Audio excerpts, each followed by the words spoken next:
mengalir dalamku.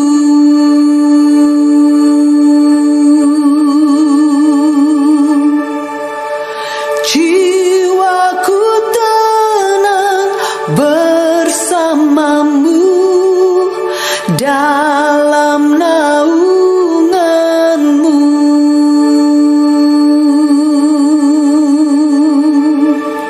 Ku buka hati untuk jamahanmu, berserah penuh di hadiratmu.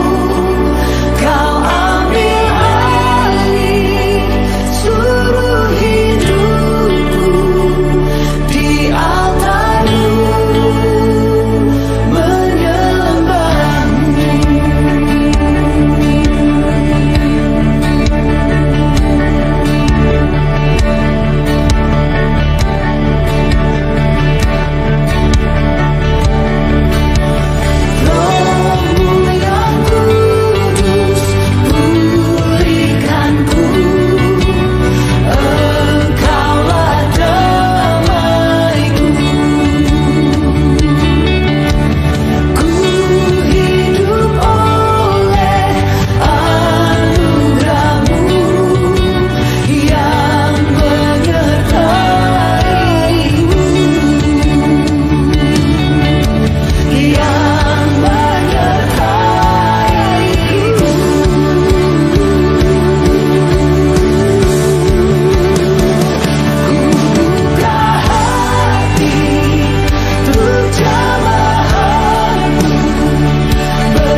Ibadah akan segera dimulai.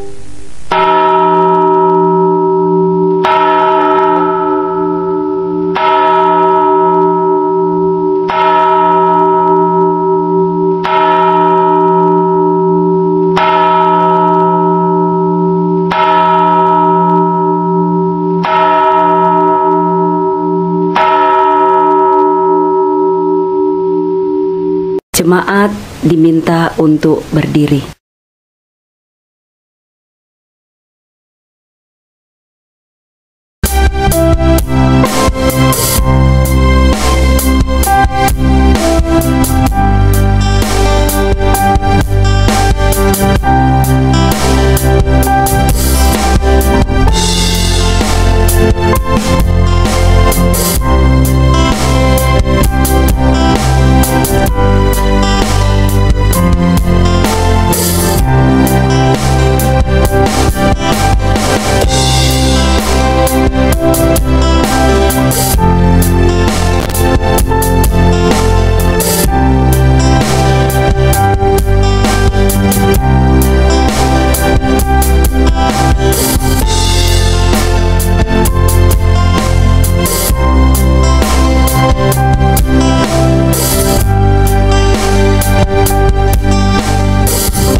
Kasihi, baik kita yang sedang ada di hadirat Tuhan, di rumah Tuhan, dan juga Bapak Ibu Saudara yang sedang di rumah masing-masing.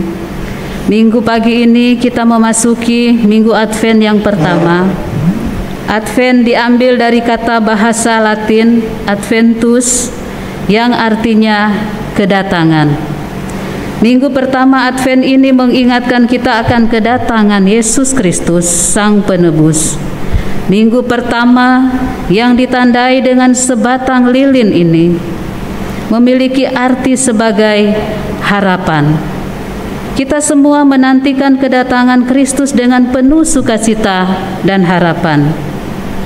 Lilin pertama pada pekan ini disebut sebagai lilin Nabi yang mengingatkan bahwa kedatangan Yesus Kristus sebagai Mesias sudah diwartakan oleh para nabi terlebih dahulu.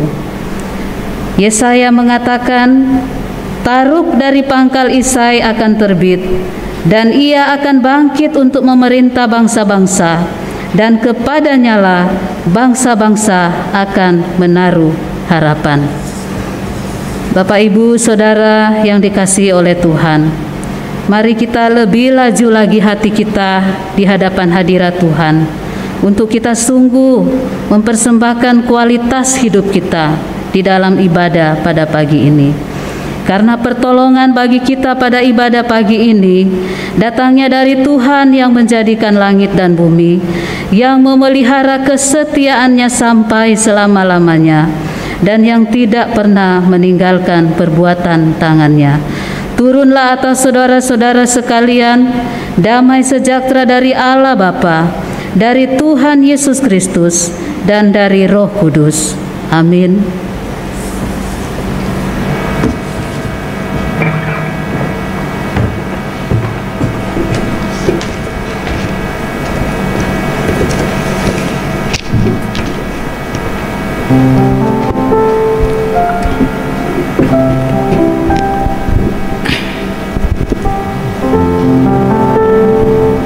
Shalom Bapak Ibu Jemaat yang dikasihi Tuhan. Kita bersyukur oleh karena kemurahan dan cintanya kita telah masuk pada Minggu Advent yang pertama, menyongsong hari kelahiran Tuhan Yesus, Sang Juru Selamat manusia. Kiranya memasuki hari kelahirannya, kita terus dipenuhi dengan cinta kasih Kristen yang menggerakkan persaudaraan di dalam Tuhan. Saat ini juga kita bersyukur karena kebaikan Tuhan, kita dapat beribadah baik secara onsite maupun secara online di rumah masing-masing. Mari kita nyatakan kesetiaan Tuhan, karena Ia adalah Bapa yang mulia, besar kasih-Nya, tempat harapan dan keselamatan kita. Kita katakan, dengan apa akan kubalas?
doa syukur dan pengakuan dosa, marilah kita datang di hadapan Allah, menaikkan ungkapan syukur atas segala kebaikan, penyertaan Tuhan yang begitu luar biasa di sepanjang hidup kita, hari lepas hari. Kita bersyukur atas nafas kehidupan, kesehatan, kekuatan, dan berkat-berkat Tuhan yang masih kita rasakan sampai saat ini. Kita juga adalah manusia yang tidak luput dari kesalahan dan dosa. Untuk itu, marilah kita datang di hadapan Allah, mengaku atas segala pelanggaran dan dosa kita, agar kiranya Tuhan mau melayakan kita untuk beribadah pada pagi hari ini. Saya memberikan kesempatan kepada Bapak Ibu Jemaat untuk secara pribadi berdoa, menaikkan doa syukur dan pengakuan dosa. Kita berdoa.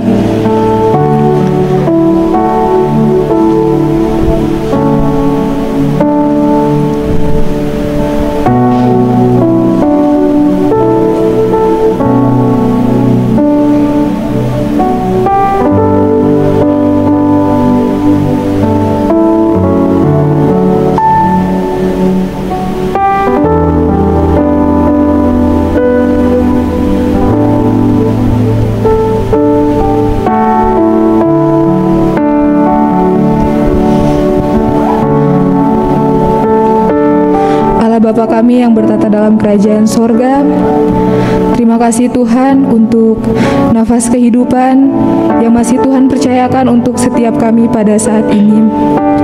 Bapa, saat ini kami telah datang ke hadirat-Mu, menaikkan doa syukur serta pengakuan dosa atas segala pelanggaran yang telah kami perbuat.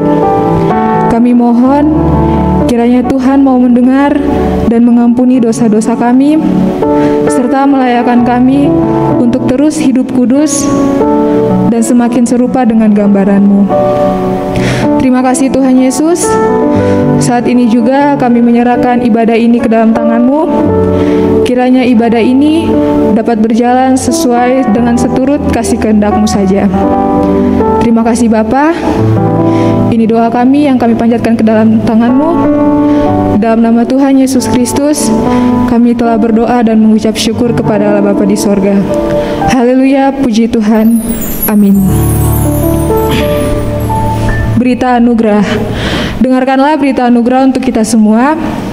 Kepada semua orang yang mengaku dosanya dengan sungguh-sungguh dan menyesal karena telah menempuh jalan yang demikian, sebagai hamba Kristus Yesus, saya memberitakan kepada saudara sekalian bahwa pengampunan dosa telah berlangsung dalam nama Bapa dan Anak dan Roh Kudus. Jemaat dipersilakan duduk kembali.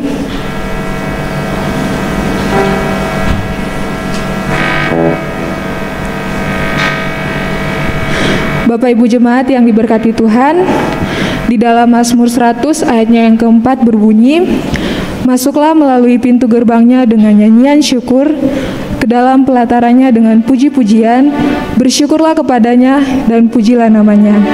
Mari kita memuji Tuhan, bersorak meninggikan namanya, sebab segala puji syukur hanya bagi nama Tuhan. Kita katakan, segala puji syukur hanya bagimu Tuhan.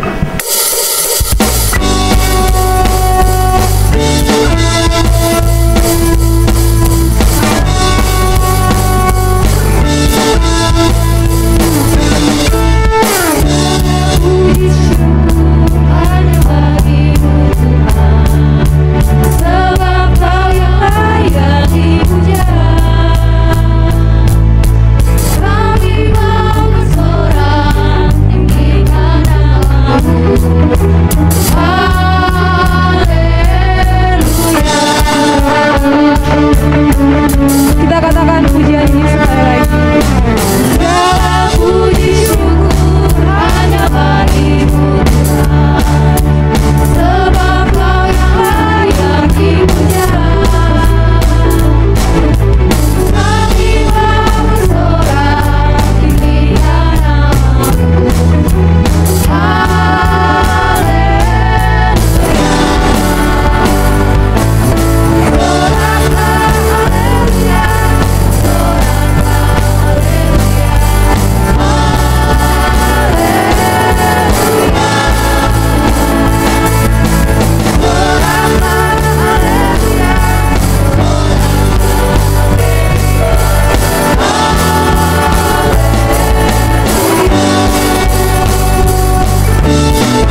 Bapak Ibu Jemaat yang dikasihi Tuhan, kita akan masuk pada pengakuan iman rasuli. Namun sebelum itu kita akan menyanyikan pujian dari KPPK nomor 217, Ingat Akan Nama Yesus. 2 ayat berturut-turut dinyanyikan dengan posisi duduk, dan pada ayat yang ketiga saya undang jemaat untuk berdiri.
Mari dengan seluruh umat percaya di segala tempat dan zaman, kita mengikrarkan iman percaya kita.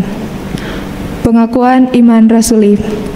Aku percaya kepada Allah, Bapa yang Maha Kuasa, Khalik langit dan bumi, dan kepada Yesus Kristus, Anaknya yang tunggal Tuhan kita, yang dikandung daripada Roh Kudus, lahir dari anak darah Maria, yang menderita sengsara di bawah pemerintahan Pontius Pilatus, disalibkan, mati dan dikuburkan, turun ke dalam kubur. Pada hari yang ketiga, bangkit pula dari antara orang mati, naik ke sorga, duduk di sebelah kanan Allah, Bapa yang Maha Kuasa. Dan dari sana ia akan datang untuk menghakimi orang yang hidup dan yang mati. Aku percaya kepada Roh Kudus, gereja yang kudus dan am, persekutuan orang kudus, pengampunan dosa, kebangkitan tubuh, dan hidup. Amin. Jemaat dipersilakan duduk kembali.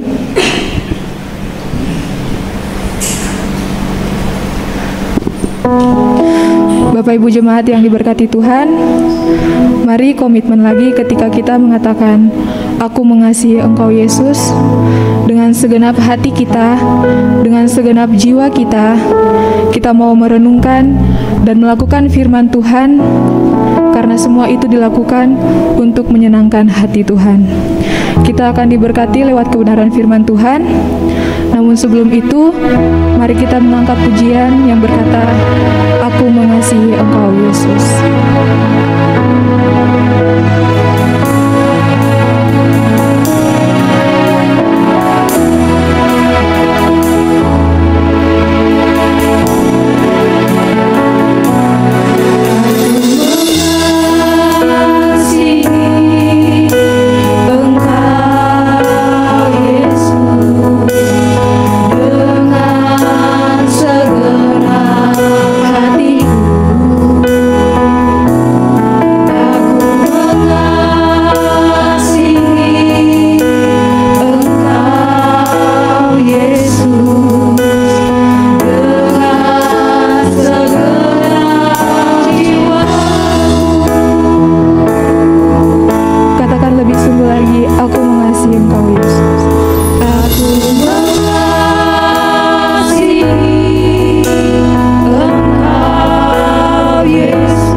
mendengar kerinduan hati kami yang sangat dalam.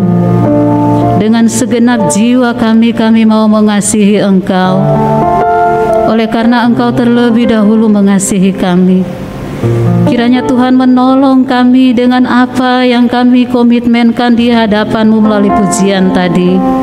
Kesempatan yang Tuhan berikan. Kami mohon Roh Kudus-Mu menyempurnakan itu melalui kebenaran firman Tuhan yang akan kami renungkan secara bersama. Di tengah-tengah situasi pandemi yang tidak ada satu manusia pun yang dapat memprediksi kapan berakhir. Kami sungguh tidak berdaya. Yang ada dalam hidup kami, yang ada dalam jiwa kami, yang ada dalam hati kami adalah kami mau menyenangkan hati Tuhan. Tolong kami Tuhan, tolong hamba-Mu. Terpujilah Engkau, di dalam nama Tuhan Yesus Allah yang hidup kami berdoa. Amin. Selamat pagi Bapak Ibu yang Tuhan Yesus kasihi. Kita bersyukur lagi Tuhan memberi kita kesempatan lagi di tengah-tengah keadaan dunia yang makin jahat, yang makin menakutkan. Banyak orang kehilangan pegangan hidup, tetapi kita bersyukur Tuhan dengan begitu sabarnya membimbing kita sampai detik ini. Terlebih dengan kesempatan pada pagi ini di dalam ibadah ini, saya mengajak Bapak Ibu Saudara, baik yang ada di rumah masing-masing maupun yang ada bersama-sama di gereja ini. Mari, kualitas waktu yang kita persiapkan ini sungguh-sungguh kita mau diubahkan oleh Tuhan. Sungguh-sungguh kita mau memberikan hati kita untuk Tuhan konseling lagi pada pagi ini. Apakah sungguh-sungguh saya dan Bapak Ibu Saudara mengasihi Tuhan? Apakah kasih kita tidak tergilas dengan pandemi yang sampai saat ini, yang terus dan menerus akan menggerogoti hidup kita, tetapi dengan penuh keyakinan ada satu pribadi, yaitu Tuhan, yang akan menjadi penjamin hidup kita. Bapak Ibu, seperti yang kita ketahui bersama bahwa sungguh pandemi ini merupakan wabah penyakit global yang begitu mempengaruhi sendi-sendi kehidupan, yang tidak memandang siapapun, termasuk kita orang-orang yang percaya. Situasi pandemi ini sungguh menimbulkan banyak kesulitan. Banyak orang menjerit di berbagai bidang yang ada. Dalam salah satu survei yang dilakukan Badan Kependudukan dan Keluarga Berencana pada 2 bulan awal tahun 2000 waktu pandemi mulai masuk,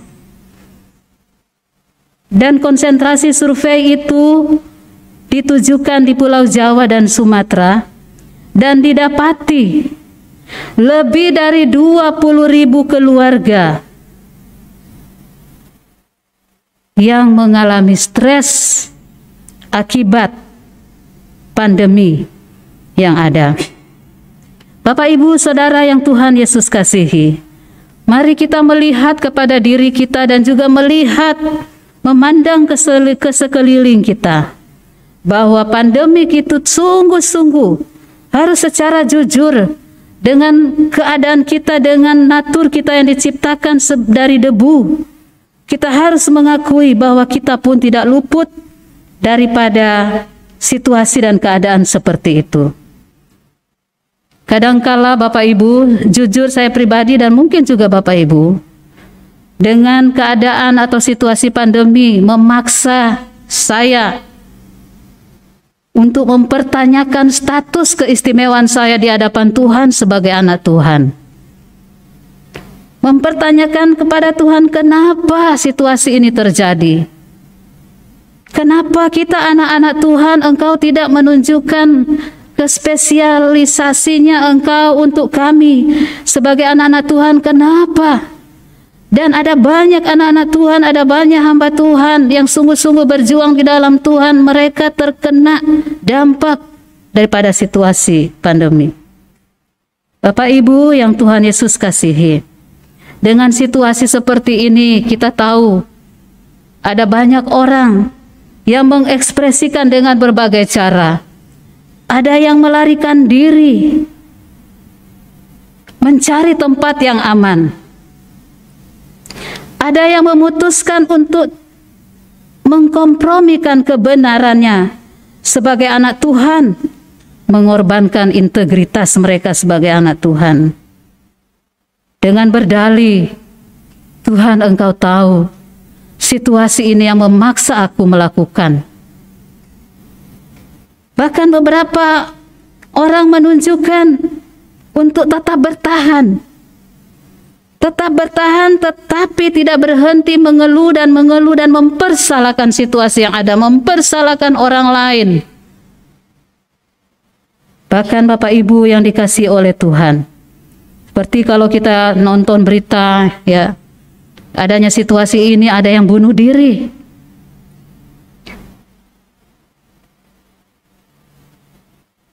Saya percaya kita pernah mendengarkan kata abal-abal. Abal-abal artinya barang yang bermutu rendah atau tidak baik.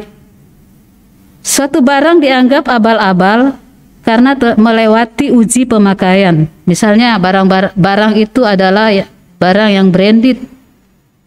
Untuk menguji apakah dia sungguh-sungguh branded dan sungguh-sungguh mereknya itu betul-betul diakui, disertai dengan harganya yang sangat mahal, barang itu harus diuji. Tetapi ketika melewati ujian dan didapati ternyata barang itu tidak sesuai dengan brandednya, maka barang itu disebut abal-abal. Bagaimana dengan kita? Sebagai anak Tuhan, kasih kita kepada Kristus perlu diuji.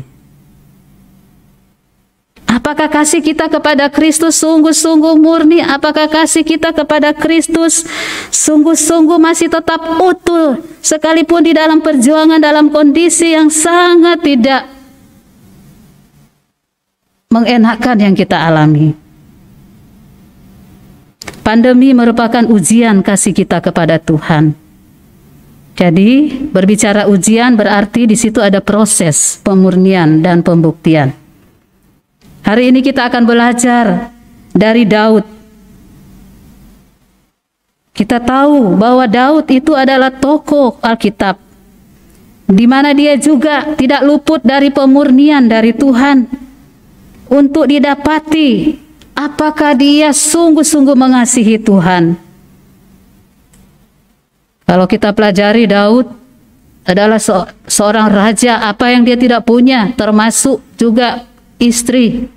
Apa yang dia tidak punya, tetapi semuanya itu tidak menolong dia untuk dia sungguh-sungguh menyatakan akan keberadaannya sebagai raja. Tetapi yang menolong dia adalah satu, yaitu Tuhan. Bapak Ibu Saudara yang dikasihi oleh Tuhan, mari kita buka Mazmur pasal 63. Mazmur pasal 63 ayat 1 sampai dengan yang ke-12. Saya akan bacakan bagi Bapak Ibu Saudara. Mazmur 63 ayat 1 sampai 12. Kerinduan kepada Allah, Mazmur Daud ketika ia ada di padang gurun Yehuda. Ya Allah, Engkaulah Allahku, aku mencari Engkau. Jiwaku haus kepadamu, tubuhku rindu kepadamu, seperti tanah yang kering dan tandus, tiada berair. Demikianlah aku memandang kepadamu di tempat kudus, sambil melihat kekuatanmu dan kemuliaanmu. Sebab kasih setiamu lebih baik daripada hidup, bibirku akan memegahkan Engkau. Demikianlah aku mau memuji Engkau seumur hidupku dan menaikkan tanganku demi namamu. Seperti dengan lemak dan sumsum jiwaku dikenyangkan, dan dengan bibir yang bersorak-sorai mulutku memuji-muji. Apabila aku ingat kepadamu di tempat tidurku, merenungkan Engkau sepanjang kawal malam, sungguh Engkau telah menjadi pertolonganku, dan dalam naungan sayapmu aku bersorak-sorai. Jiwaku melekat kepadamu, tangan kananmu menopang aku. Tetapi orang-orang yang berikhtiar mencabut nyawaku akan masuk ke bagian-bagian bumi yang paling bawah. Mereka akan diserahkan kepada kuasa pedang. Mereka akan menjadi makanan anjing hutan. Tetapi raja akan bersuka cita di dalam Allah. Setiap orang yang bersumpah demi Dia akan bermegah, karena mulut orang-orang yang mengatakan dusta akan disumbat. Saya sengaja membacakan dalam seperti puisi karena memang Mazmur itu bentuknya puisi. Kita tidak bisa membacakan dengan begitu cepat. Nah, Bapak Ibu yang Tuhan Yesus kasihi, dari Mazmur yang baru saja kita baca tadi, kita akan belajar bagaimana sikap Daud di dalam dia menghadapi krisis di padang gurun. Pandemi kalau bisa dikatakan adalah krisis padang gurun yang sedang kita jalani, di mana kita tidak tahu kapan berakhir. Tapi dengan krisis pandemi, seperti Daud, kiranya Tuhan mendapati kita semakin mencintainya. Pandemi adalah kesempatan yang baik untuk mengembalikan posisi hati kita. Sekali lagi, pandemi adalah suatu kesempatan yang sangat baik, yang sangat bernilai untuk mengenali posisi hati kita, posisi cinta kita, posisi kasih kita yang sesungguhnya di hadapan Tuhan. Pandemi adalah sarana yang sangat efektif untuk mengetahui seberapa besar kasih kita kepada Tuhan. Dalam pembacaan tadi pada ayat 2 dikatakan, Daud mengatakan, ya, kalau kita ingat tadi dari judulnya, lalu ayat 1, Mazmur Daud ketika ia ada di padang gurun Yehuda. Ayat 2, ya Allahku, ya Allah, Engkaulah Allahku, aku mencari Engkau. Di dalam bahasa aslinya, di situ mengatakan, Allahku, ya Allahku, kepadamu dari terbitnya matahari aku mencari Engkau. Allahku, ya Allahku, kepadamu dari terbitnya matahari aku mau memperhatikan Engkau. Aku mau menunggu-nunggu dari terjaganya aku sepanjang malam. Kalau dalam terjemahan bahasa Inggris ya sangat sederhana, tetapi sungguh terlihat di situ akan esensi daripada pemanggilan Daud terhadap Allah. Ya Allah, Engkaulah Allahku, oh Lord, oh God, you are my God. Waktu Daud mengatakan Engkaulah Allahku, akhiranku ini sangat signifikan Bapak Ibu di dalam bahasa Alkitab, karena ada perbedaan jelas antara memanggil Allah dengan Allahku. Ini menunjukkan bahasa kepemilikan, bahwa Daud berada dalam satu relasi dengan Allah yang sedemikian luar biasa. Ya Allah, Engkaulah Allahku. Bapak Ibu yang dikasihi oleh Tuhan, berapa banyak orang yang ada dalam hidup kita yang bisa kita panggil seperti ini, yang dengan akhiran ku. Tentunya saya dan Bapak Ibu Saudara tidak akan menyebut orang dengan bahasa kepemilikan, kecuali ada relasi di baliknya yang sangat kuat. Kita punya confidence, kita punya percaya diri yang tinggi akan relasi tersebut. Tentunya kita tahu orang-orang yang dekat dengan kita, suamiku, istriku, anakku, ayahku, ibuku, dan seterusnya. Bapak Ibu yang Tuhan Yesus kasihi, Daud menggunakan bahasa seperti ini terhadap Allah, engkaulah Allahku, berarti dia memiliki hubungan yang sangat erat dengan Allah. Dia memiliki Allah dan telah terlebih dahulu dia dimiliki oleh Allah. Kalimat selanjutnya, aku mencari engkau, Allahku. Aku menemukan engkau, aku mendapatkan engkau, aku mencari engkau. Kata mencari sini dalam bahasa Ibrani diterjemahkan sacar. Artinya tekun mencari karena didorong oleh kerinduan yang sangat mendalam. Tekun mencari sampai dapat. Karena sungguh Daud rindu kepada Allah, maka ia tekun mencari. Ini menunjukkan pribadi yang sungguh-sungguh mencintai Tuhan. Kedengarannya aneh ya Bapak Ibu. Tidak dikatakan situ, ya Allah ya Allahku, aku mencari engkau maka engkau menjadi Allahku.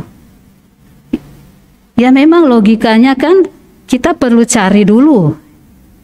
Lalu jadilah itu milikku gitu ya. Tetapi ini tidak. Allahku, aku menemukan engkau, aku mendapatkan engkau, maka aku mencari engkau. Artinya, tekun mencari karena didorong oleh kerinduan. Aku mencari engkau. Karena engkau Allahku, maka aku mencari engkau. Jadi, prinsip ini sangat prinsip. Prinsipnya adalah, orang yang memiliki Allah adalah orang yang mencari Allah. Orang yang mencari Allah adalah orang yang sudah memiliki Allah. Tidak ada orang yang belum dimiliki oleh Allah yang bisa mencari Dia. Sekali lagi, sangat tidak logis menurut ukuran kita sebagai manusia. Tetapi ini memang penting Bapak Ibu. Masa ya kita cari orang yang sudah kita dapatkan, itu bukan cari lagi. Nah, lalu bagaimana dengan orang kebanyakan atau pada umumnya yang sedang dalam perjalanan dengan keyakinan mereka masing-masing mencari Allah? Apakah itu salah? Bapak Ibu yang dikasihi oleh Tuhan, di dalam kepercayaan kita sebagai anak Tuhan, engkau Allahku, aku mencari engkau. Pada dasarnya kita dimiliki oleh Allah, makanya kita mencari Allah. Lalu bagaimana orang yang sedang mencari, orang yang belum memiliki, ya jelas dia mau mencari. Apakah itu salah? Bapak Ibu yang dikasihi oleh Tuhan, orang yang sedang mencari itu dia ada dalam keterbatasan sebagai manusia yang telah berdosa. Apapun yang dia perjuangkan mati-matian untuk mencari sesosok yang bisa dia taruh dirinya untuk dia percayakan hidupnya, tentunya dia tidak akan menemukan yang sejati. Jadi yang jelas, menurut Tuhan, Tuhan dulu terlebih mendapati kita, lalu kita mencari Dia. Ngapain mau cari lagi, sudah didapati kok. Inilah bukti seperti Daud. Dia haus, dia rindu akan Tuhan. Bapak Ibu yang dikasihi oleh Tuhan, jiwaku haus kepadamu ya Allahku, tubuhku rindu kepadamu seperti tanah yang tandus, yang kering tiada berair. Ingin dekat di sisimu, aku ingin diisi olehmu, aku ingin diserap olehmu, aku ingin dekatmu. Di sini jiwa dan tubuh yang haus rindu kepada Tuhan menggambarkan keseluruhan aspek hidupnya. di mana dia sungguh-sungguh memerlukan Tuhan. Tidak ada satu titik pun di dalam hidupnya, di dalam dirinya yang dia tidak memerlukan Tuhan. Daud merindukan dengan keseluruhannya. Maka inilah yang disebut dengan relasi. Daud tidak berkata bahwa dia rindu supaya pergumulannya selesai. Tentu saja ada kerinduan seperti itu, tapi bukan yang utama. Yang utama bagi Daud, pribadi Tuhanlah yang paling utama. Yang utama dari Daud, dia ingin menikmati relasi dengan Tuhan. Itulah yang paling terpenting dalam hidupnya. Kita lihat selanjutnya konteks. Daud mengekspresikan kerinduan kepada Allah ini di padang gurun. Sudah jelas-jelas tadi dalam pembacaan Alkitab. Ketika dia berada dari pelarian, mungkin saja Daud sedang dikejar-kejar oleh Saul atau dikejar-kejar oleh anaknya Absalom. Kalau kita teliti kedua bagian ini dalam kitab Samuel, ada kemiripan. Dari settingannya ada di padang gurun, lalu dikejar-kejar, lalu Daud mengalami suatu pergumulan yang hebat. Nah, Bapak Ibu yang dikasih oleh Tuhan, padang gurun sebenarnya menceritakan tentang keadaan apa sih di padang gurun? Padang gurun adalah lambang atau tempat ketiadaan. Tidak ada teman, tidak ada penyediaan, tidak ada air, tidak ada makanan, tidak ada penghiburan, tidak ada jalan keluar, tidak ada harapan. Pokoknya yang menyangkut ketiadaan di sana ada di padang gurun. Alkitab juga sempat menggambarkan padang gurun itu di mana tempat setan berada. Yesus dicobai di padang gurun. Ini adalah tempat yang menakutkan. Daud ada di padang gurun. Tetapi mazmur yang dia nyanyikan, mazmur rindu, mazmur cintanya kepada Tuhan yang dia angkat dengan hati yang sungguh-sungguh, seolah-olah padang gurun tidak ada di hatinya. Padahal dia ada di padang gurun. Makanya dia mengatakan pada ayat yang ketiga, demikianlah aku memandang kepadamu di tempat kudus sambil melihat kekuatanmu dan kemuliaanmu. Bapak Ibu, seperti yang saya katakan, di padang gurun adalah ketiadaan. Semuanya tidak ada di sana, semua di sana gersang. Tetapi di sini dikatakan Daud memandang kepada Tuhan di tempat kudus. Bagaimana mungkin Daud merindukan Allah dan bahkan dia memandang Allah di padang gurun, sedangkan di padang gurun jauh dari kemah suci. Bangsa Israel, mereka mengalami kehadiran Allah ya di kemah suci.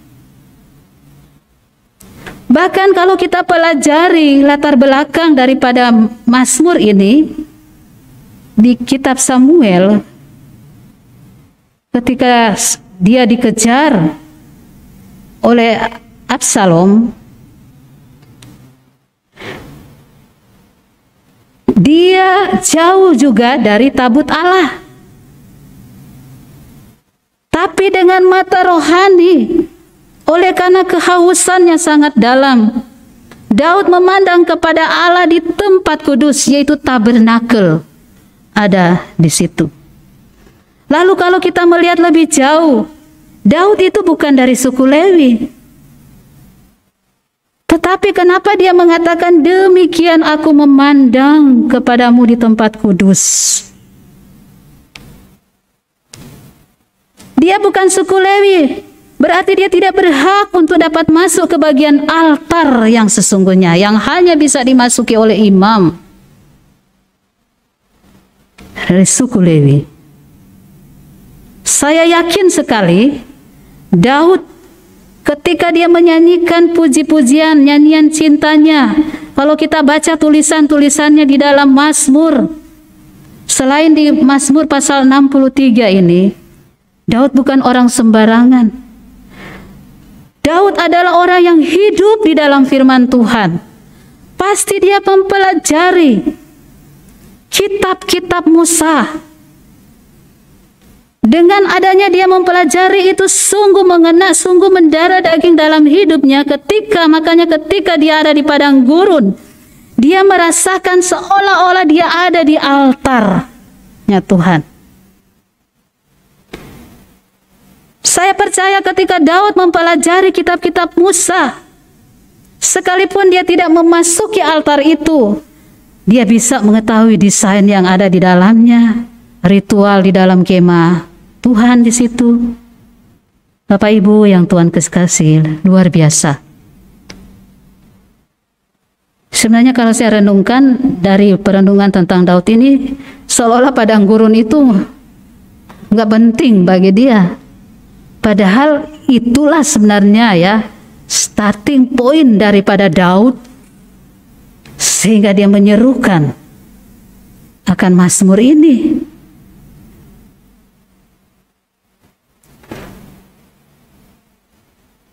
Saya pelajari begini, Daud terpisah dari umat Allah, Daud terpisah dari bait Allah, Daud terpisah dari tempat kudus, Daud terpisah dari tabut perjanjian, di mana dia bisa memandang kemuliaan Allah dan kekuatan Allah. Daud sendiri kesepian, dia merindukan sebenarnya tempat itu. Tetapi mengapa dia di padang gurun itu? Dengan mata rohaninya, dia berseru bukan hanya sebagai lip service-nya, tetapi dia sungguh-sungguh mengalami akan kehadiran Allah di situ. Bapak Ibu, saya merenungkan begini, dengan adanya pandemi, Tuhan mengizinkan kita anak-anak Tuhan terpisah dari bait sucinya. Kalau ingat awal-awal itu ketika diputuskan kita harus beribadah di rumah, secara pribadi saya tergoncang. Awalnya ya masih itulah, ya sudahlah. Berikut dan berikutnya bagaimana mau menyesuaikan, bagaimana dengan kadang-kadang signal, dan ada kadang-kadang ya kekesalan, kok bisa terjadi seperti ini. Tuhan mengizinkan adanya situasi-situasi seperti itu. Tuhan mengizinkan kita anak-anaknya ada saat-saat terpisah dari bait sucinya, supaya kita menyadari, kita mengetahui, kita merenungkan betapa berharganya kehadiran Allah di baitnya yang kudus. Supaya kita menyadari bahwa persekutuan secara bersama dengan orang-orang kudusnya, bersama-sama dengan jemaat Tuhan, adalah sesuatu yang paling berharga dan mulia.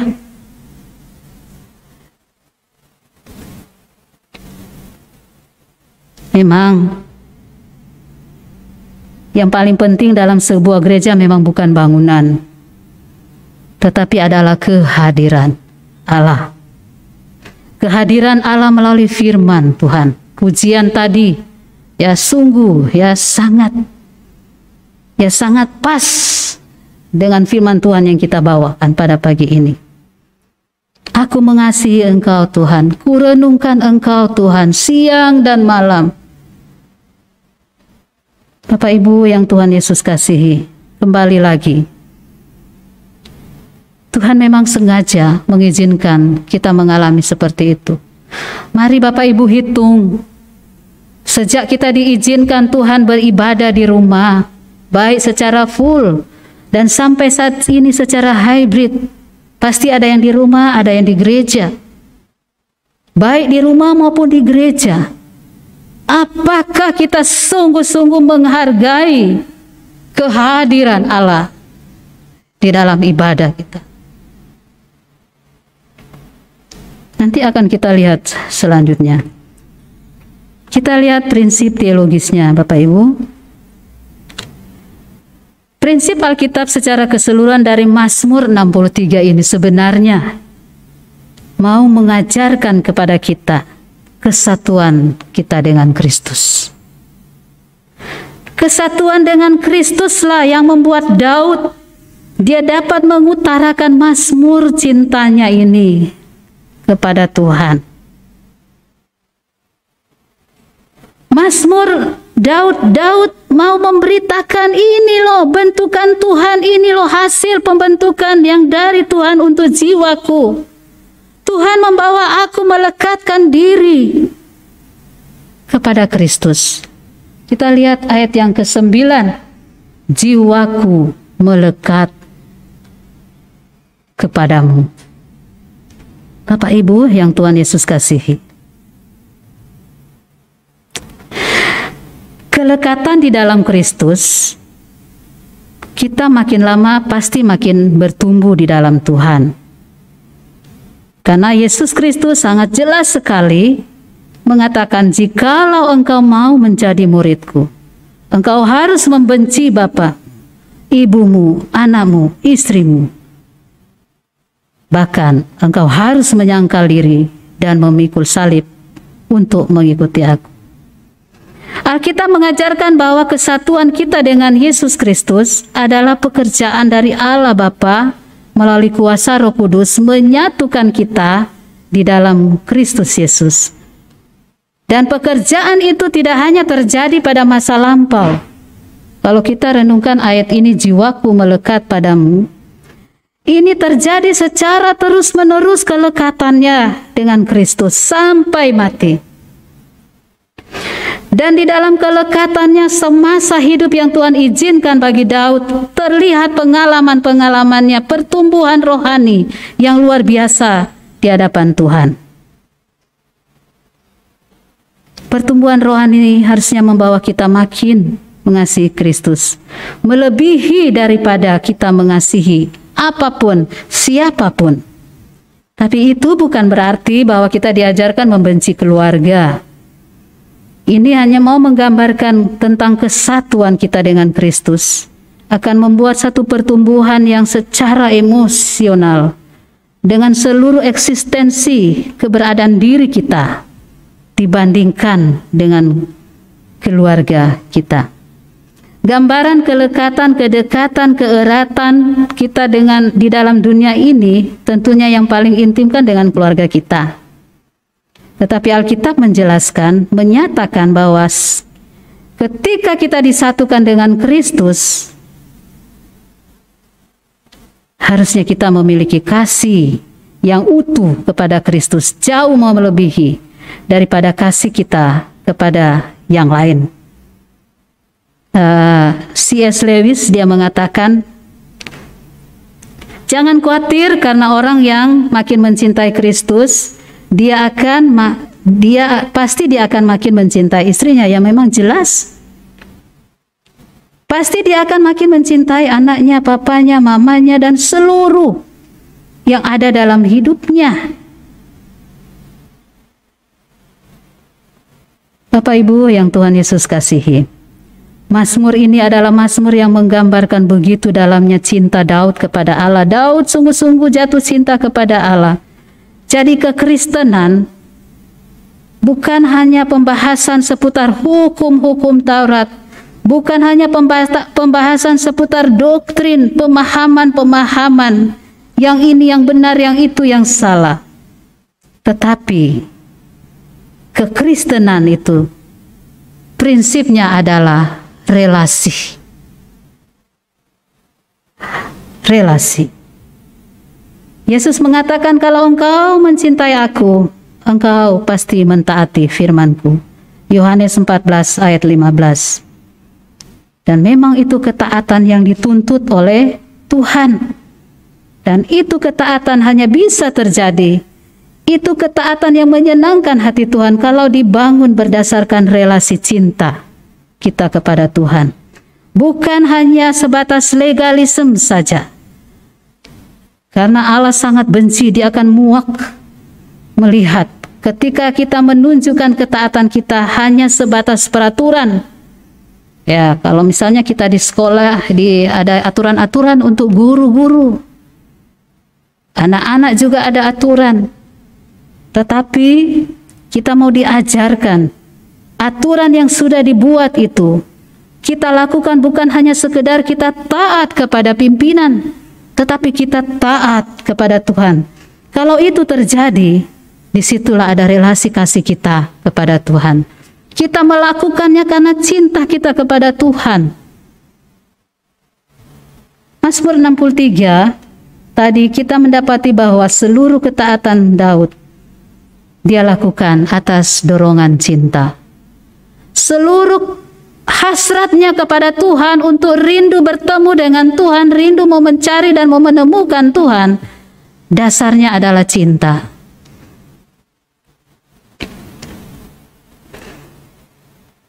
Daud dia menyatakan Mazmur ini ketaatannya kepada Tuhan bukan supaya dia mau masuk surga atau supaya dia dimudahkan jalannya untuk keluar dari persoalan-persoalan yang ada. Tetapi Daud di dalam Mazmur ini mau menyatakan hal yang paling indah, di mana itulah inti isi hatinya, yang menggerakkan seluruh hidupnya, panca inderanya, bahkan termasuk DNA sekalipun. Itulah yang menunjukkan kerinduannya kepada Tuhan. Bapak Ibu yang Tuhan Yesus kasihi, mari kita lebih lanjut lagi kalau kita ingat di bagian yang lain Alkitab mengatakan dalam kitab Wahyu kepada jemaat Efesus, Tuhan Yesus mengatakan, "Aku tahu segala pekerjaanmu." Lalu kemudian Yesus mengatakan bagaimana mereka sudah bekerja keras. Tuhan bilang, "Ya, kamu memang sudah kerja keras, kamu sudah berjuang keras untuk gereja Tuhan." Tetapi Yesus Kristus memberikan hajaran teguran yang sangat keras kepada jemaat Efesus. "Aku tahu segala pekerjaanmu, namun engkau telah meninggalkan kasih-Mu yang semula." Tentu kita tahu jemaat Efesus bagaimana penilaian Tuhan terhadap mereka. Sungguh-sungguh sebenarnya tidak ada yang minus di dalamnya kalau mau dilihat. Lalu kalau Tuhan mau mengerti, ya saya panggil tanda petik mau mengerti dengan keadaan jemaat Efesus yang berada di kota Efesus yang sangat tidak mudah. Di sana ada Dewi Diana, Dewi kesuburan yang sensualitasnya sungguh sangat menjijikkan di mata Tuhan. Kekayaan, kebebasan seks di mana-mana. Dan Efesus adalah kota yang sangat metropolitan. Kalau mau dibilang seharusnya Yesus mengerti dengan keadaan mereka. Lalu kalau mau dibandingkan, kalau mau dilihat penilaian, kelihatannya nggak ada yang minus. Oleh karena apa? Kalaupun Efesus mau bilang, jemaat yang ada di Efesus mau bilang ketika Tuhan mengatakan kepada mereka, "Aku tahu segala pekerjaanmu, namun sayang sekali engkau telah meninggalkan kasih-Mu yang semula." Lalu andai kata jemaat Efesus ini mereka mau membela diri di hadapan Tuhan, mungkin mereka akan mengatakan, "Tuhan, itu kan cuma satu bagian. Cuma itu kok Tuhan. Sungguh Engkau tahu yang lain kami lakukan. Kami tidak ada di dalam pengajaran yang sesat. Kami sangat protek terhadap pengajaran-pengajaran yang tidak sesuai dengan Alkitab. Kami tetap bertekun dengan pengajaran yang sehat. Bahkan kami bisa membedakan mana yang baik dan mana yang tidak baik, mana yang benar dan mana yang sesat. Tapi mengapa Engkau menegur kami hanya dengan satu bagian itu?" Tuhan mengatakan, "Tidak. Engkau harus bertobat. Engkau telah melawan Aku. Engkau telah meninggalkan kasih-Mu yang semula." Bapak Bapak Ibu yang Tuhan Yesus kasihi, Tuhan katakan, jikalau engkau tidak bertobat, aku akan menarik kembali kaki dianku yang ada padamu, jika engkau tidak kembali kepada kasih-Mu yang semula. Jadi Bapak Ibu yang Tuhan Yesus kasihi, seluruh ketaatan kita, tanpa cinta kita kepada Tuhan, tanpa kasih kita yang dalam kepada Tuhan, tidak ada apa-apanya. Allah meminta hati kita untuk mencintai Dia. Allah meminta hati kita untuk mengasihi Dia. Tuhan tidak menghendaki untuk kita hanya sekedar taat. Yang Tuhan mau kita mentaati oleh karena kita mencintai Tuhan. Kita beranjak pada refleksi pada ayat yang keempat. Memang ayat-ayat ini Bapak Ibu kalau kita bahas sungguh tidak akan selesai dalam satu hari ini, sangat dalam, sangat kaya sekali. Saya tidak terlalu membahasnya secara per ayat. Kita lihat ayat yang keempat. Sebab kasih setiamu lebih baik daripada hidup. Sebab kasih setiamu lebih baik daripada hidup. Daud menyatakan kepada kita rahasia. Dia mau katakan, ini loh, aku telah dibentuk oleh tangan Tuhan yang penuh kasih. Hatiku telah dibentuk oleh Tuhan. Lalu kalau kita mau bertanya, dari mana Daud mendapatkan itu? Daud dapat menjawab, karena aku mengenal Allahku. Karena anugerah Allah aku bisa mengenal Tuhan. Sehingga aku dapat melihat kekuatan dan kemuliaannya. Bahwa ternyata Allah itu Allahku. Allahku yang aku sembah perkasa. Dia suci, Dia mulia. Dan Allah yang tidak mungkin aku bisa datang kepadanya. Allah yang tidak mungkin aku bisa menjamah Dia. Tetapi Allah yang maha agung dan maha besar itu mau memalingkan wajahnya kepadaku. Oleh karena Dia ingat aku ini debu. Daud merenungkan kalau dia ingat masa lalunya yang menjijikkan di mata Tuhan. Dosa yang dia lakukan di hadapan Tuhan. Sehingga dia menyadari bahwa karena kemurahan Tuhan boleh menarik dia kembali pada Tuhan. Kasih setia Tuhan merupakan hal yang luar biasa bagi kita umat pilihan Tuhan. Kasih setia Tuhan adalah ketetapan Allah untuk memiliki seseorang untuk dicintainya. Allah menetapkan hatinya untuk memperhatikan orang itu. Allah menetapkan hatinya untuk mengasihi, mencintai kita sebagai umatnya, untuk memberikan belas kasihnya, mercy kepada orang itu, untuk memberikan cintanya, love kepada orang itu. Bapak Ibu yang Tuhan Yesus kasihi, apapun keadaan kita, Allah tetap mencintai kita. Apapun situasi kita, apapun sejarah hidup kita, apapun cerita hidup kita, apa kata orang sekalipun, Allah tetap mencintai kita. Bapak Ibu yang Tuhan Yesus kasihi, seringkali kita hanya bisa melihat dalam Alkitab ada banyak contoh di mana Tuhan menyentuh mereka secara personal. Di mana Tuhan mengejar mereka tanpa alasan apapun dari pribadi-pribadi itu. Bapak Ibu ingat Yunus? Kalau mau dipikir-pikir, Yunus ini sebenarnya orang yang, kalau mau dipikir secara akal kita, ya, di mana Tuhan jelas-jelas menyuruh dia untuk menyampaikan kasih Allah, tetapi justru dia membelokkan. Dia seolah-olah mau menggagalkan rencana Tuhan.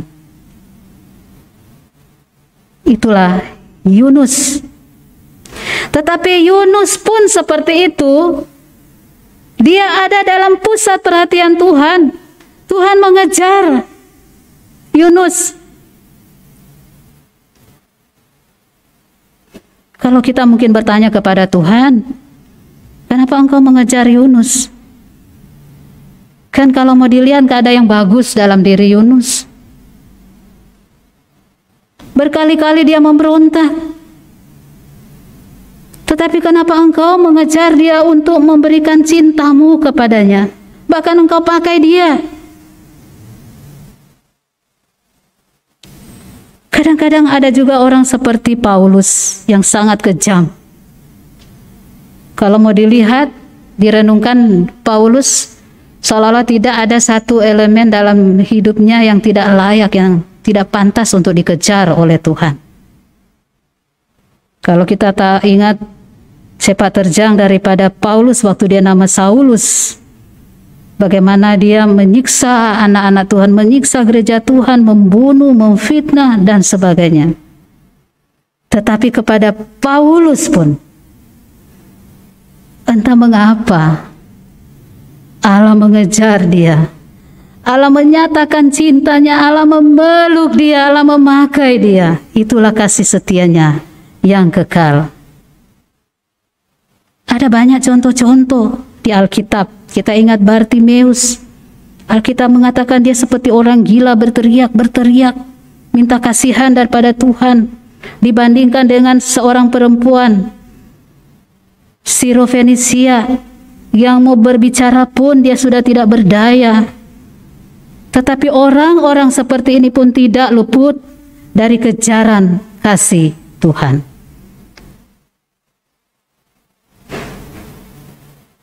Allah mengejar orang-orang seperti itu.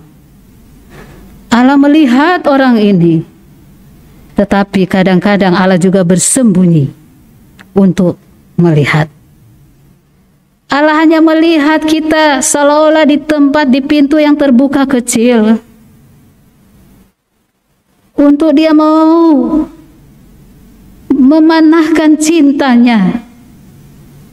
Dia mau mengejar anak-anak seperti itu. Dia mau mengejar orang-orang seperti itu.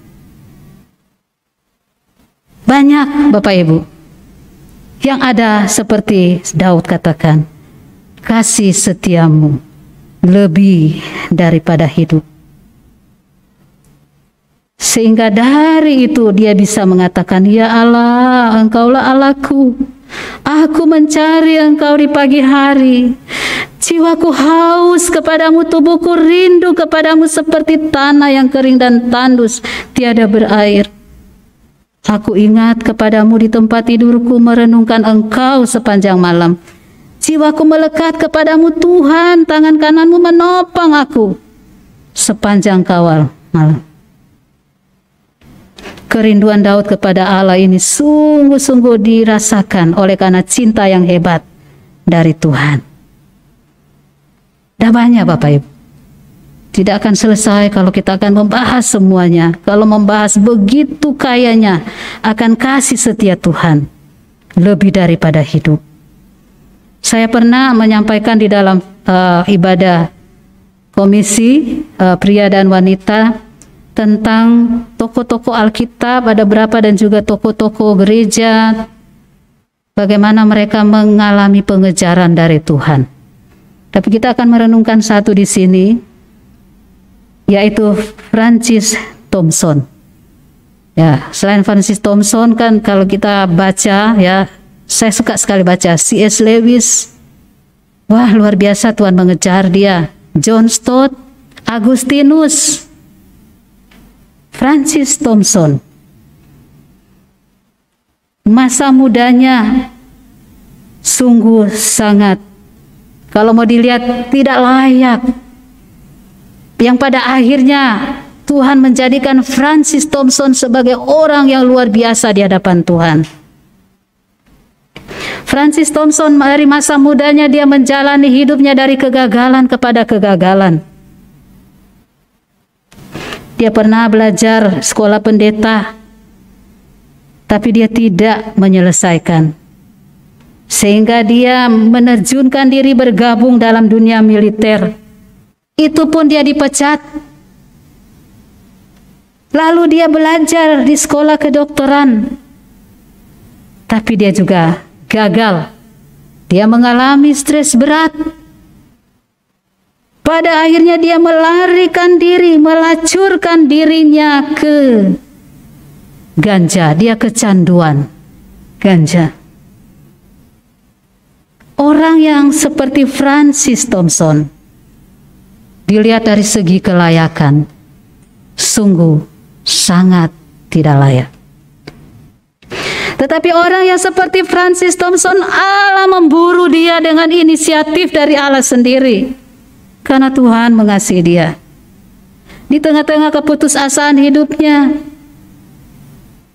dia dipertemukan oleh Tuhan dengan seorang teman yang melihat bakat puisinya melalui tulisan-tulisan yang dia tulis. Ada satu puisi yang sangat menggetarkan dunia. Terlebih dahulu menggetarkan dia oleh karena dia menuliskan itu, puisi pertobatannya, The Hound of Heaven.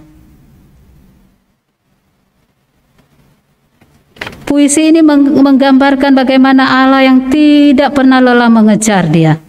Kalau saya bisa bacakan, lalu aku melarikan diri darinya setiap malam dan setiap hari. Aku melarikan diri darinya melewati gerbang tahun demi tahun. Aku melarikan diri darinya melewati jalan-jalan berliku-liku dalam pikiranku. Dan dalam kabut air mataku, dan di bawah tawa aku terus-menerus bersembunyi darinya. Di atas, memandang dengan harapan aku melesat dan tertembak, terbanting jatuh ke bawah kegelapan. Jurang yang menakutkan, yang dahsyat. Kaki-kakinya yang kuat terus mengikuti aku, terus mengikuti aku. Ini potongan puisi, Bapak Ibu. Dari judulnya saja kalau kita baca, ya sangat provokatif, ya kedengarannya nggak elok, nggak pantas. Dia menggambarkan Allah itu seperti seekor anjing pemburu yang terus mengejar dia, yang terus memburu dia tanpa lelah dengan penuh kesabaran, dengan penuh cinta, sampai dia didapati, ditangkap. Puisi ini menceritakan tentang dia seorang buronan dari tuntutan pemuritan dari Tuhan. Bapak Ibu yang Tuhan Yesus kasihi, dia telah mencari pemuasan di mana-mana. Dia mencari cintanya di mana-mana, tapi dia tidak menemukan. Cinta yang sejati itu pribadi, yaitu Tuhan, datang kepadanya, menangkap dia. Itulah yang dia alami. Itulah yang menjadikan dia sebagai anak Tuhan. Bukan dia yang memilih dia, tapi Tuhanlah yang terlebih dahulu memilih dia.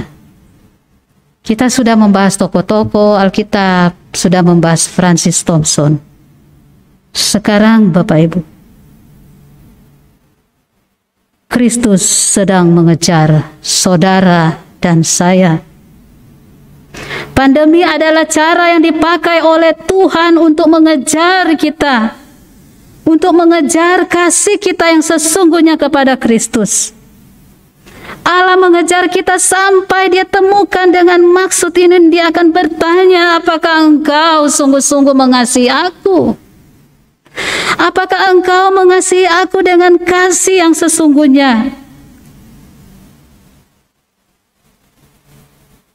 Bapak Ibu yang dikasihi oleh Tuhan, saya merenungkan tentang hal ini. Pandemi, ya memang jujur, telah memporandakan berbagai sisi segi dari kehidupan. Tetapi dia tidak dapat mengambil porsinya Tuhan. Itu sebenarnya penghiburan buat kita. Lalu apa yang membuat kita, apa kurang cukup kasih Tuhan? Apapun itu Bapak Ibu, Saya dan Bapak Ibu Saudara saat ini sedang dikejar oleh Tuhan. Pengejaran Tuhan itu bisa lembut, bisa keras. Terhadap Yunus dia keras. Yunus, aku mau mengejar engkau. Aku mempertanyakan kasih-Mu kepadaku. Kepada perempuan Sirofenisia, dengan lembut Tuhan mengejar dia. Saya tidak tahu kepada saya dan Bapak Ibu Saudara, apakah kita menunggu dia kejar kita dengan keras. Artinya, pandemi ini Allah mau mengejar kita. Allah mau mengevaluasi kita. Bagaimana sikap hati kita, penyembahan kita. Kemarin sudah dibahas oleh Bapak Pendeta Farid. Ketika kita beribadah secara online, ketika kita beribadah di gereja, Allah mengejar kita. Bapak Ibu yang Tuhan Yesus kasihi, ada satu lagu ya, yang Tuhan, yang sungguh sangat ya, biasa kalau itu dinyanyikan di perjamuan kudus. Nyawaku diberikan untuk dunia fana, agar kau dilepaskan dari celaka pedih. Nyawaku diberikan bagimu, apa yang kau beri padaku. Tuhan mau mengatakan kepada kita, aku sudah memberikan seluruh hidup kita, bahkan tidak ada yang tersisa lagi. Nyawaku, darahku sudah kucurahkan, tidak cukupkah? Bagaimana kasih-Mu kepadaku? Hanyakah sebatas itu? Apakah kamu mau lihat lagi, aku mau lagi naik di kayu salib? Dan itu tidak mungkin. Sudah selesai.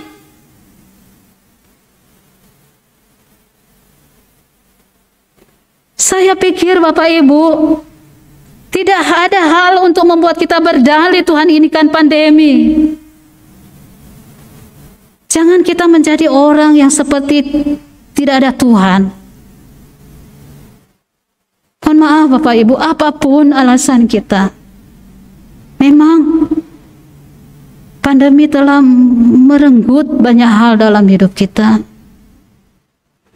Kalau saya berusaha menaruh diri kepada orang yang sedang mengalami kedukaan, bagaimana orang yang dikasihi diambil oleh Tuhan dalam kedaulatannya, saya mengajak, bahkan saudara-saudara saya mungkin yang sedang mendengarkan firman Tuhan ini, masih ada Tuhan. Kita mungkin mengatakan, Tuhan sudah ambil orang yang kukasihi, yang tersisa adalah masih ada, tetapi dia tidak peduli dengan saya. Tuhan mau katakan, masih ada aku. Ayo benahi kasih-Mu. Ayo, apalagi yang aku mau berikan?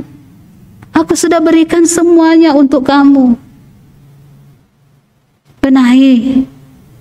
Tuhan mengejar kita, mengevaluasi ibadah kita, mengevaluasi pemberian kita kepada Tuhan.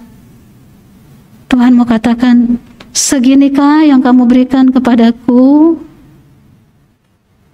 Tuhan tidak mengemis, semuanya adalah milik Tuhan. Tuhan mau bilang, inikah cintamu kepadaku?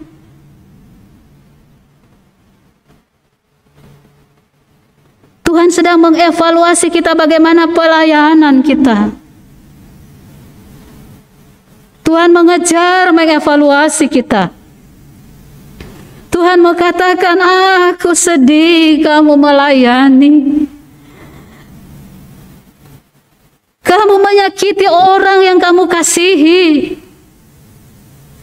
Kamu curang, kamu tidak jujur dengan orang yang kamu kasihi, sementara kamu berdiri melayani aku. Aku mau kejar kamu. Benahi. Aku muak, aku mau muntah dengan pelayanan. Lalu Tuhan mengejar kita lagi.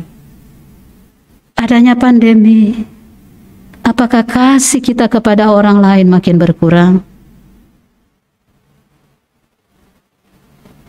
Mari Bapak Ibu, renungkan. Tapi saya berpikir lagi begini Bapak Ibu, bagaimana dengan orang yang dia rasakan, yang dia pegang betul bahwa aku bukan orang yang seperti itu. Aku orang yang konsen dengan pelayanan Tuhan, dengan Tuhan dan sebagainya. Tetapi itu penilaian dia. Bagaimana dengan penilaian Tuhan kepadanya? Ingat, Tuhan Yesus mengatakan, apabila hidup keagamaanmu tidak lebih baik daripada orang-orang Farisi ini, engkau tidak layak masuk dalam kerajaan. Mari Bapak Ibu, kita datang kepada Tuhan. Saya, Bapak Ibu, sedang dikejar oleh Tuhan. Memang pantas Tuhan mengejar kita, karena Dia tidak main-main memberi dirinya disalibkan untuk kita. Memang Dia pantas, oleh karena apa? Bukan Dia harus dipuji-puji, tetapi Dia cinta kita. Buka hatimu, serahkan hidupmu kepada Tuhan. Koreksi hidupmu. Kalau sedang merasakan Tuhan mengejar, buka. Mungkin saat ini Dia sedang lembut mengejar saudara dan saya. Jangan tunggu Dia mengejar dengan keras. Tuhan memberkati kita. Amin.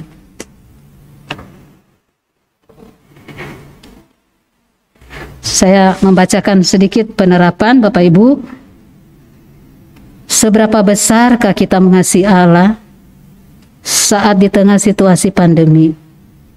Apakah kasih kita kepada Allah makin melemah sehingga kita tidak lagi mentaati Allah dengan sepenuhnya? Apakah kasih kita kepada Allah makin menyusut sehingga saudara dan saya menjadi lambat menanggapi kehendak Allah? Meskipun kasih kita kepada Kristus menjadi lemah, tetapi kasih Allah kepada kita tidak akan pernah berubah. Mari kita berdoa. Ya Tuhan, terima kasih, kami bersyukur pada pagi ini Engkau boleh melawat kami dengan kebenaran firman. Sungguh seperti kami hamba-hambamu ketika menyampaikan firman Tuhan, menjadi pergumulan yang sangat berat.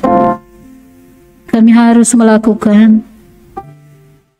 Tolong kami hamba-hambamu, tolong juga jemaatmu, baik yang ada di rumah maupun di gereja. Kemurahan-Mu lah ya Tuhan, membukakan pintu hati mereka untuk diingatkan bahwa Tuhan sedang mengejar. Selama masih hidup, tidak ada satu detik pun Tuhan tidak kejar. Tuhan selalu dan selalu mengejar.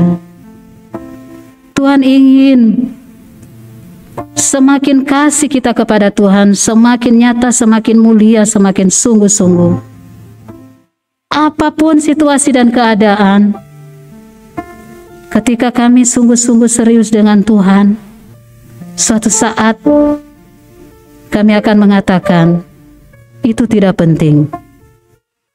Pandemi tidak penting, persoalan tidak penting, masalah tidak penting, sakit penyakit tidak penting. Yang terpenting adalah Tuhan. Terima kasih Tuhan. Bapa di surga, kami anak-anak-Mu saat ini datang berdoa, menyerahkan untuk situasi bangsa kami. Tuhan tolong, di tengah-tengah pemerintah terus fokus untuk menjaga akan stabilitas ekonomi, keamanan, bahkan di tengah-tengah pandemi yang ada, bersyukur bangsa kami di Indonesia ini Tuhan, pandemi semakin menurun.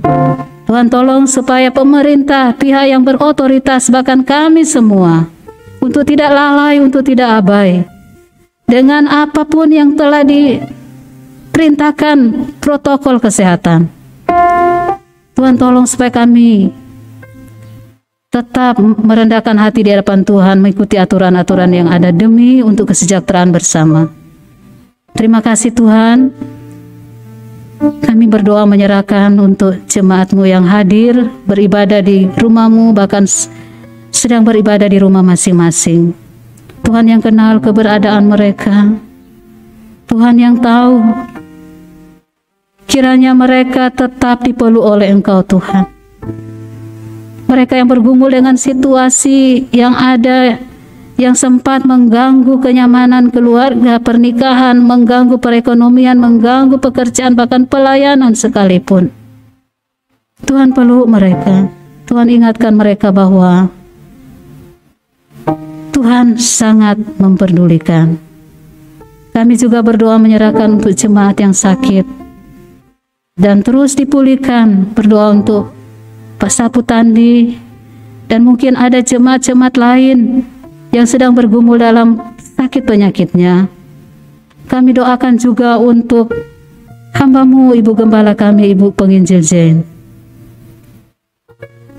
Kami bersyukur Tuhan, di tengah-tengah mereka mengalami itu, bahkan Bapak Gembala, mereka boleh mengatakan bahwa itu tidak akan mengurangi kasih mereka kepadamu. Terpujilah Engkau Tuhan, kiranya Engkau berbelas kasihan, menolong hamba-Mu Ibu Jane untuk tetap sabar, kuat, menjalani treatment yang ada. Mohon kemurahan-Mu. Berkati Bapak Gembala, Bapak Edi supaya tetap kuat. Kesehatannya kiranya Tuhan tetap menolong untuk tetap terpelihara. Terima kasih. Dan kami merindukan hamba-Mu dapat kembali ke Sorong dengan sorak-sorai kemenangan dari Tuhan. Terima kasih Tuhan. Kami bersyukur menyerahkan untuk Sekolah Kristen Kalam Kudus Sorong. Kami doakan mulai besok anak-anak SD, SMP, dan SMK akan menjalani penilaian akhir semester 1. Tuhan tolong anak-anak kami ini, biarlah mereka sungguh ada kerinduan untuk menyerahkan hidup mereka, menyadari arti hidup, kesempatan. Biarlah mereka sungguh-sungguh mau berjuang dan belajar. Dan ketika menghadapi ulangan, mereka menghadapi di dalam Tuhan, takut akan Tuhan. Tuhan tolong anak-anak kami. Terima kasih, berdoa untuk Gereja Kristen Kalam Kudus Sorong, hamba-hamba Tuhan, majelis, bahkan seluruh jemaat. Biarlah dengan pandemi ini tidak akan memisahkan kami dari kasih Kristus. Biarlah kami saling terikat di dalam kasih-Mu Tuhan. Terima kasih. Kami juga berdoa menyerahkan untuk jemaat yang akan berulang tahun dari tanggal 30 sampai 4 Desember.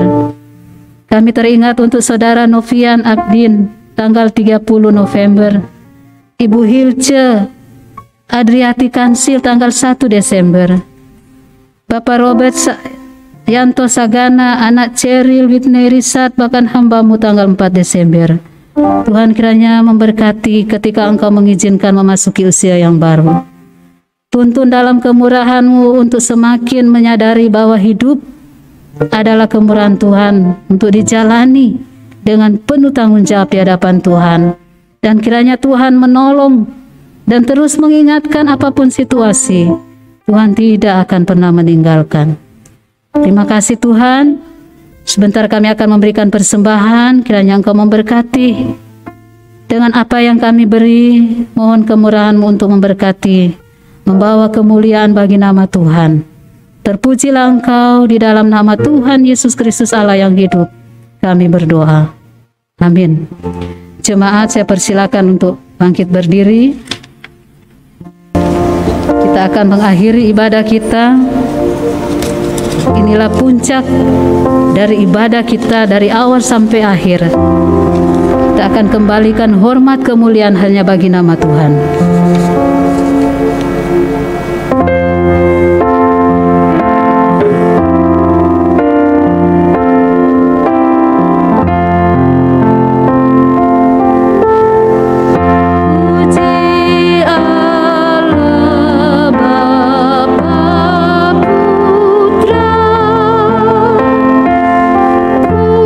Puji Allah, Roh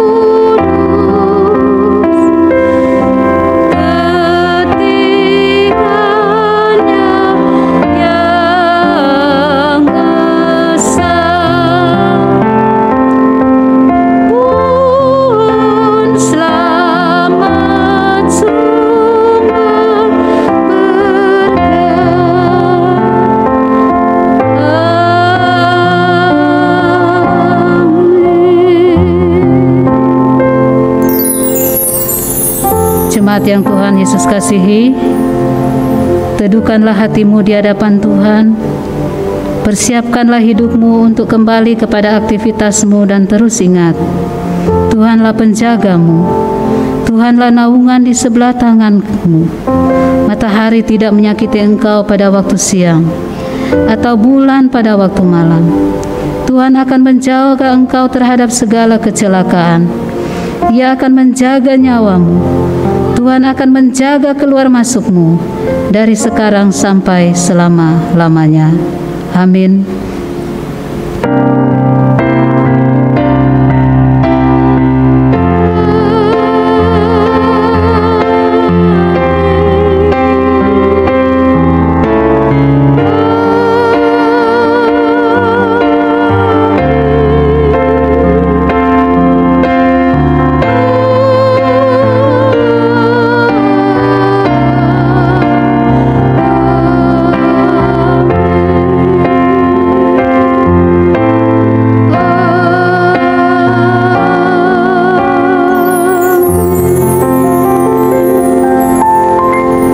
Selesai, kita bersatu teduh. Selamat pagi, selamat hari Minggu, Tuhan berkati.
Berarti